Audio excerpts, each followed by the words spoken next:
Another beautiful morning at Playa Viva. There's a beautiful young father here working with his son who's having an absolute meltdown because he can't have Cheerios. They're trying very hard to raise him without sugar, and predictably, when the Cheerios were swapped for Honey Nut Cheerios, now it took one bowl full to have him want it the next day and pitch a massive fit when not allowed to have it. And it's created a really interesting morning for me because I want to be of support to this young father who's doing such a good thing for his son. And it's going to be hard. It's going to be really hard in this world to not get him addicted to sugar. I mean, one could say impossible, perhaps. But he's going to have a lot of battles like this. And what I would like to do, what I'm trying to do, is just support him. And I'm watching myself try to figure out what that is. I mean, I went up and talked to him and said, just as a grandma, I just want to let you know I'm supporting you, and it's okay to say no. But that's not really helpful because that's just inserting more of my opinion. And my opinion is not really what he needs right now. So I went and sat and thought about it, and it reminded me of a time when I have two sons, and one of them was,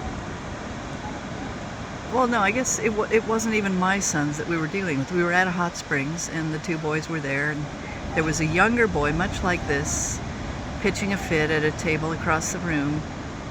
And my husband looked at me, and the boy was crying and crying, and it was bothering me not at all. Just not bothering me. And my husband looked at me, and he was obviously really bothered by it. And he looked at me and said, "Doesn't that bother you?" And it felt like there was something wrong with me because it didn't bother me. And I began to wonder, am I missing some key piece here? Is there something wrong with me fundamentally inside? Am I missing something that I'm not bothered by this? And it actually, it was just one of a million little places where my ability to not be bothered was called into question. And so what I'm looking back through history and having spent years and years and years sorting out this thing about bothering people and what bothers and doesn't bother people, because I was raised in a time when the premier rule was don't bother people. Whatever you do, the worst thing you could do was bother people. And it set up a level of anxiety. I think it was a cultural thing. It wasn't personal. I mean, there were personal pieces to it. My mother really vibrated to don't bother people, right? And I mean, there's so much story to unpack here about what I've come to see about what that was for her and how that was actually a secret code. My dad and my mom both had codes they would use. When my dad was bothered and didn't know how to deal with something, what he would say was, "We don't have time for this." And that was like code for, okay, we better be switching something because things are getting uncomfortable here. And my mom's code for when she was, I guess maybe when she was uncomfortable, she would say, "Well, I didn't want to bother you." But later in her life, way later in her life, when she was elderly and I was staying with her, and she had broken her arm, and she was still pushing, she was doing things that endangered her and might make it harder for her arm to heal or easier to re-injure it before it was strong again. And it was driving me nuts, right? I mean, you know how that drives you nuts when people just won't let you help. And finally I said, "Mom, please stop." And she looked at me, and we had an amazing mother-daughter moment when she looked at me and said, I don't want to lose my independence. And I really got it in that moment. How I don't want to bother you had been her code for when my father would take over something and, do it for her. And maybe she would mess it up when she did it. He would do it because he wouldn't mess it up. And she didn't have a way to say, back off and let me mess with it. Let me learn. Give me a chance to learn this. Yeah, I may not get it perfect, but I want to learn it. That was too much. It was too much to say. It was, but that, I believe, was what was behind her, I didn't want to bother you. But growing up inside that language, I had to do my own interpreting.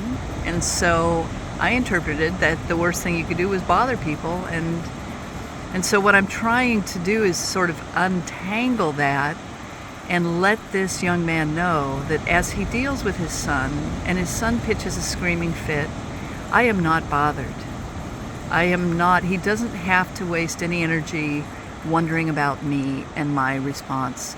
I am fine. And so it creates an interesting moment for me because I would like to be able to just tell him, you know what, I'm fine. Do what you need to do. It's okay. For me to actually do that, I have to actually be fine. And for me to be the level of fine that will truly set this situation up to maybe not even happen is when I'm so fine that I don't even need to say it. I truly don't even notice it, right? When I'm so fine that I don't even notice it, then I'm the amount of fine that will energetically help this to just, not even be a thing. He won't be wasting any energy wondering about whether or not he's bothering me or whatever it is he wonders about me. But my own story, process, energy won't be something that he has to waste any energy thinking about.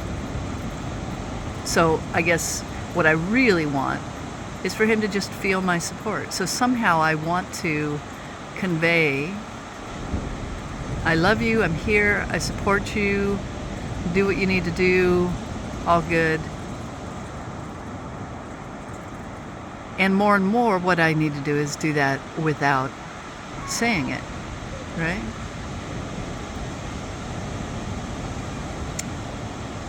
So that's my project, is how to be so fine that I emit and transmit that fineness without any words that require interpretation or thinking or anything. Just be the fineness. As they say, be the peace. It's be the fineness that I want to be part of.